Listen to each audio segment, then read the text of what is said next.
Welcome back to the lair. I'm Raven, and today we're doing an IKEA hack. Except you can't call them those, just in case IKEA thinks that you're affiliated with them in some way.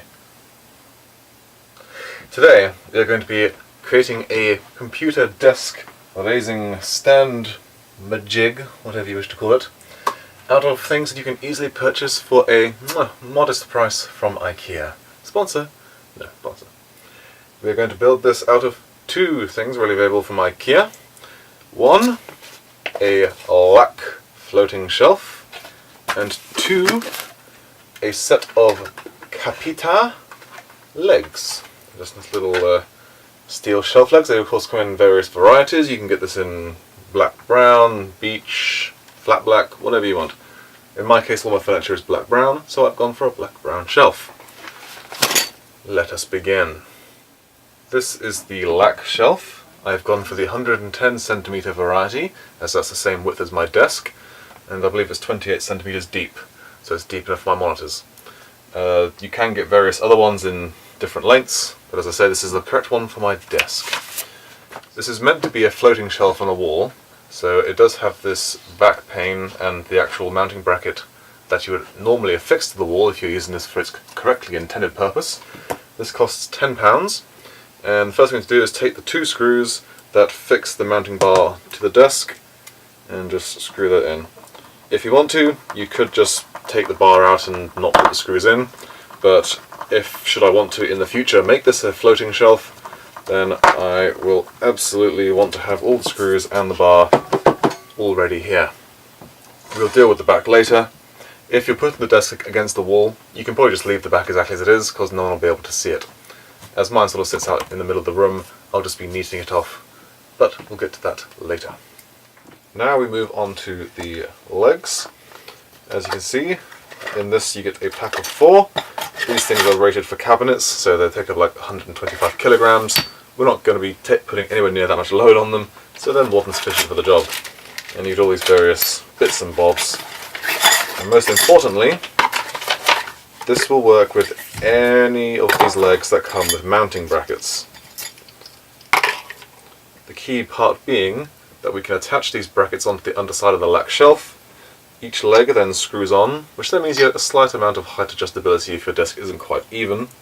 But the key thing to remember is some IKEA legs are designed to screw on the bottom of sofas, which means that they have the bolt directly on top of the leg. I imagine you could modify a lac shelf to take those, but that's not what I'm doing because that's way too much work and would involve far more disassembling of the shelf itself. So right now we just need to get these mounting plates and figure out where to put them on the lac. Here we have one end of the lac. Now these plates, I want these to be equally inset on this side and the opposite side. The shelf itself is rated 15 kilograms if it was being suspended from a wall, but because we're not doing that, it's actually far stronger. So we don't have to worry too much about putting these too close to the centre. I'm going to work out something like 1/6 in, and then 1/6 in on this side as well. I've done some maths and measurement on them, and I've settled on an inset of 5 centimeters on both sides. Now obviously that 5 centimeter isn't based on the plate, it's based on where the centre of the bolt will be.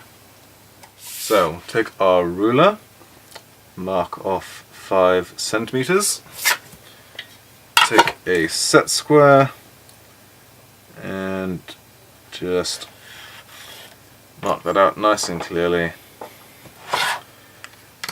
Then same again, 5 centimeters. Because I'm doing this in pencil, we can just erase it once we're done.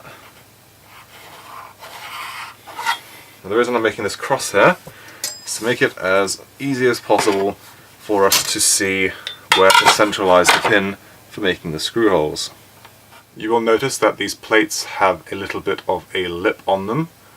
I don't really mind about that because it's going to be underneath where it can't really be seen, but I'm going to make sure that this raised lip is on the inside, not the outside. Using our crosshair, we can plop the plate on, align it along one axis, and then align it along another.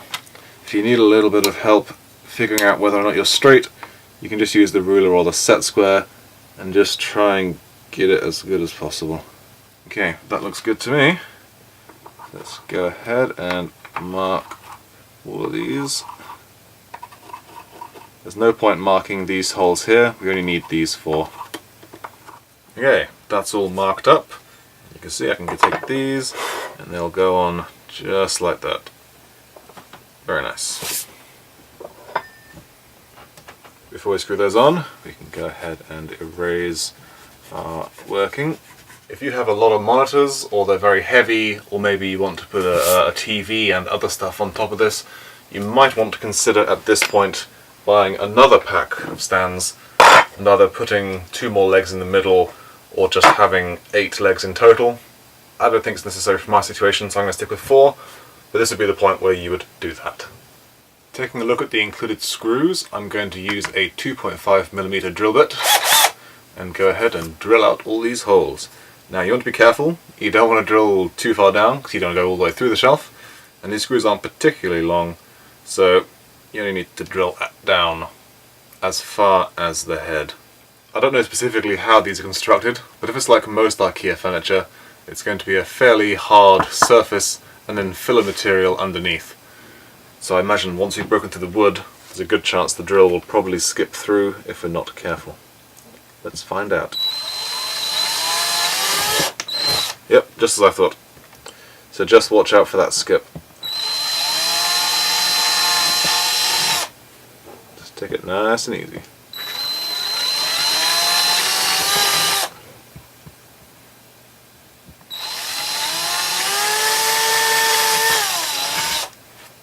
With all those screw holes done, we can take our first plate, line it up over the holes, and we can start screwing away. Note that the included washers are completely unnecessary, therefore when you're joining cabinets together, which we're not doing in this situation. So, take our screws, get it going. Now, you've got to be careful, because we're screwing into wood that's not solid, you know, it's not a hardwood, you don't want to do the screws up too tight, or you'll risk obliterating the wood just through torque. So you only want to do it up to the point where it becomes, I guess the correct phrase would be finger tight. And the head's just making contact, and there. You see, I can't. There's no movement in the plate. That's more than screwed up.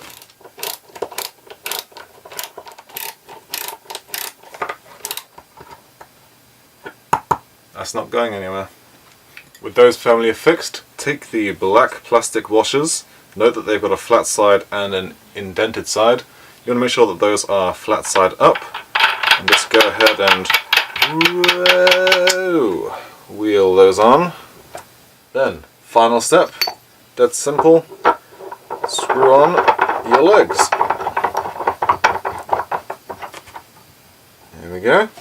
If your desk is uneven, you can just adjust the height by screwing and tightening the 2 legs.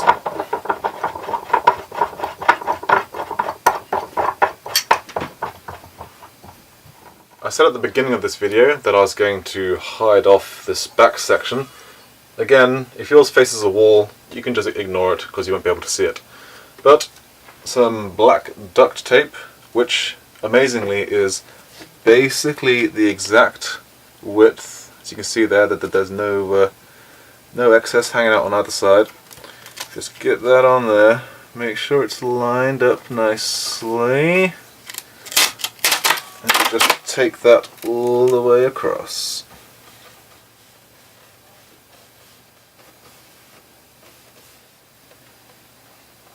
You can still see a little bit of wood around the edge, but it makes it far less obvious. And now comes the most fun bit.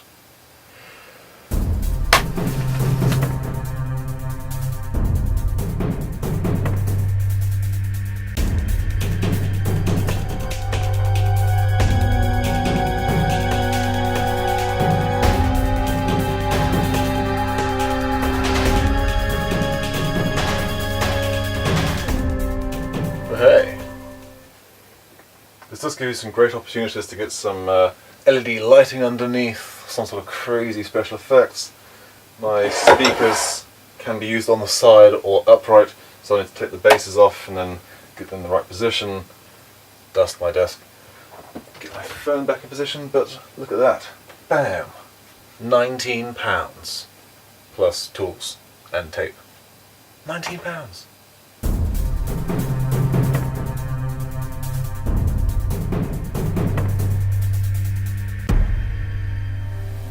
But that's going to do it for this video. Until next time, I'm Raven, and that's all from the desk.